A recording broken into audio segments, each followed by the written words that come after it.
К борьбе с огнем сотрудники лесопожарной станции готовы. Один из самых популярных способов – мобильный огнетушитель, подающий воду капиллярным способом. Спасатели работают вот в таких защитных костюмах с помощью специальных ранцев. В зависимости от модели они вмещают от 18 до 20 литров воды. Они очень удобны в использовании и занимают очень мало места. Чаще всего их используют сотрудники лесного хозяйства. В лесопожарной станции Лаишевского района 15 сотрудников. В их распоряжении 10 видов техники. Болотоходы, тракторы, коптеры, автоцистерны и другое. В республике 5 таких станций и 20 станций второго типа. Разница в укомплектованности. Ежедневно с земли и неба веренную территорию патрулирует более 400 специалистов. В ближайшее время обновят минерализированные полосы вдоль лесных фондов.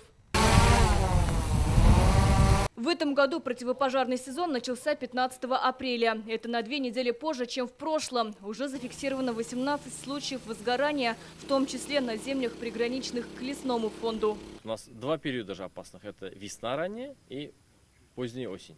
Сухая, засушливая, там уже листва опавшие, трава, новшества. У нас авиапатрулирование ведется при 4, 5 и 3 классах пожарной опасности.